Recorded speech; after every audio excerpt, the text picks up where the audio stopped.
नमस्कार, आप सभी बहन भाइयों का आपके अपने चैनल पर एक बार फिर स्वागत है। अब मैं आपको शास्त्रोक्त वो दो बातें बताऊंगा जिनसे प्रत्येक मनुष्य अगर अपना बचाव कर लेता है तो उसका जीवन सुखी हो जाता है और परिवार का भी जीवन सुखी हो जाता है और समाज का भी कल्याण होता है। कृपया ध्यानपूर्वक सुने और लाभ उठाएं। यदि शत्रु को ऋण को, यदि दुश्मन और कर्ज को अथवा अग्नि को थोड़ा भी बाकी रहने दिया जाए, शत्रु को किसी प्रकार की शत्रुता हो, चाहे समझौता करना पड़े, चाहे उसे दूर जाना पड़े, दूर हट जाओ, और किसी तरह का कर्ज है तो जैसे तैसे मेहनत करके चुका दो, और अग्नि को थोड़ा सा भी बाकी रहने दिया जाता है, फिर इकट्ठा होकर बढ़ने लगते हैं। ये तीन चीज उत्तरोत्तर बढ़ती रहती है। शत्रु का इलाज ये है कि उससे दूर हट जाओ, उससे बहुत दूरी बना लो, या उसको बुद्धिमानी तरीके से कमजोर कर डालो। एक ऋण, किसी प्रकार का कर्ज है तो मनुष्य को घुन की तरह खाता है। वो तो कर्ज से छुटकारा पाए बिना वो अपनी प्रगति नहीं कर सकता, परिवार में भी अशांति पैदा हो जाती है। तो ऋण को भी अपनी मेहनत करके और पैसा इकट्ठा करके चुका दो जितनी जल्दी हो। और अग्नि को भी काम होने के बाद अग्नि को बंद कर दो, अर्थात उसको बुझा दो, नहीं तो नुकसान पाओगे, क्योंकि ये फिर इकट्ठा होकर बढ़ने लगते हैं। तीन चीजें ये ऐसी है जो इकट्ठा होने के बाद फिर बढ़ने लगती है, तो इकट्ठा मत होने दो।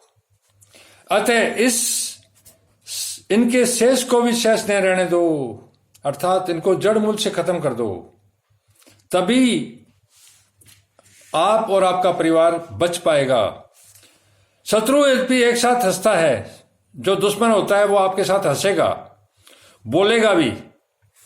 एक ही पात्र में साथ साथ भोजन भी करता है, अर्थात एक थाली के अंदर भी भोजन कर लेगा आपके साथ, और एक ही आसन पर साथ साथ बैठता है, आपके साथ भी एक आसन पर भी बैठेगा। तथापि पूर्व वैर का स्मरण तो करता ही रहता है, अर्थात जो पूर्व में कोई वैर हो गया है, अर्थात दुश्मनी हो गई है, उसका स्मरण तो उसकी याद तो हमेशा उसको रहेगी। तो ऐसा मौका कभी मत दो और उस पर कभी भरोसा मत करो। ऋण, अग्नि और शत्रु, इनको जड़ से ही खत्म करना जरूरी है। शत्रु से संबंध करके भी उसके ऊपर विश्वास नहीं करें। अगर संबंध शत्रु से बना भी लिया हो तो उस पर विश्वास कतई नहीं करें, क्योंकि इंद्र ने जामाता दामाद होकर भी पुलुमा को युद्ध में मार डाला था। क्योंकि भगवान इंद्र ने, जो स्वर्ग का राजा है, इसने भी पुलुमा को युद्ध में मार डाला था।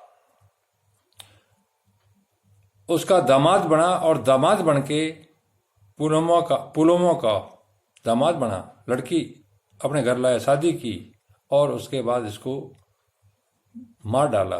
तो साधारण मनुष्य, साधारण दुश्मन की बात ही क्या है, वो क्या कुछ नहीं कर सकते। तो दुश्मन पर कभी भी भरोसा न करें।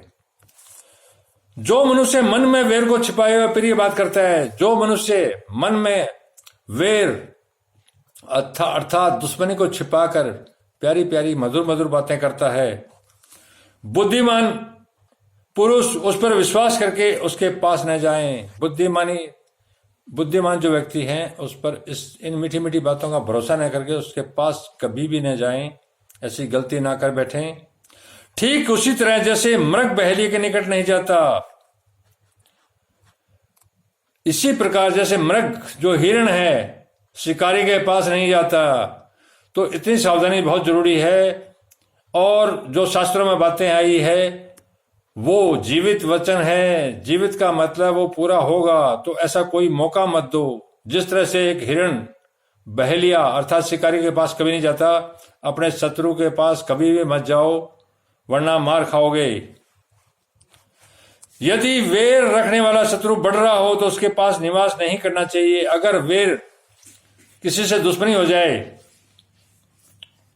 तो वो अपनी, अगर उसकी ताकत बढ़ रही हो, चाहे राजनीतिक, चाहे पैसे से या सामाजिक रूप से, किसी भी रूप में ताकत बढ़ रही है, तो उसको उसके पास मत रहो, वरना नुकसान उठाना पड़ जाए। उससे दूर हट जाओ, दूर चले जाओ, और जगह छोड़नी पड़े तो भी चले जाओ, क्योंकि जीवन से बड़ी और कोई चीज नहीं होती। क्योंकि जैसे बढ़ती हुई नदी का वेग वृक्ष को गिरा देता है, इसी प्रकार वह उसको जड़ से उखाड़ डालता है। जिस प्रकार से वर्षा ऋतु में देखा है कि अगर नदी का वेग बढ़ जाता है तो जो किनारे पर पेड़ होते हैं उनको साथ ले जाता है बहा के। इसी तरह से प्रबल शत्रु जिसकी ताकत बढ़ रही है वो आपका भी नाश कर देगा, इसलिए उससे दूर हट जाओ, इसी में ही भलाई है। शत्रु से उन्नति पाने पर भी मैं उन्नत हो गया हूं ऐसा विश्वास न करें। अगर शत्रु किसी प्रकार की आर्थिक, सामाजिक और राजनीतिक मदद करे और आपको लगे कि आप उन्नति कर रहे हो, तब भी भरोसा मत करो, वो शिखर पर चढ़ा के भी नीचे डाल देगा। उससे उन्नति पाने पर भी मनुष्य प्रवार कीट, पांख वाले चींटी की तरह नष्ट हो जाता है। अगर फिर भी भरोसा करोगे तो आप उस पांख वाले चींटी की तरह नष्ट हो जाओगे, जिसके पांख आने पर हवा में उड़ जाता है और अपना नाश कर लेता है। तो कृपया ये सदाचार की बातें हैं, इनको ध्यान रखोगे, आप अपना जीवन सुरक्षित करोगे और समाज में इस ज्ञान का प्रचार प्रसार भी करोगे तो भला होगा लोगों का। क्योंकि ज्ञान से बड़ी संसार की कोई शक्ति नहीं, ज्ञान से बड़ा कोई दान नहीं, ज्ञान से बड़ी कोई ज्योति नहीं, जो और ज्योति के बिना इस संसार में जीना व्यर्थ है। तो कृपया ज्योति जो भी जहां से भी प्राप्त हो उसको प्राप्त करें, अपना ज्ञान बढ़ाएं। ज्ञान बढ़ाए बिना न तो धरती पर आप सुखपूर्वक रह सकते और न ही परमात्मा अर्थात स्वर्ग को प्राप्त कर सकते। धन्यवाद। शुभ रात्रि।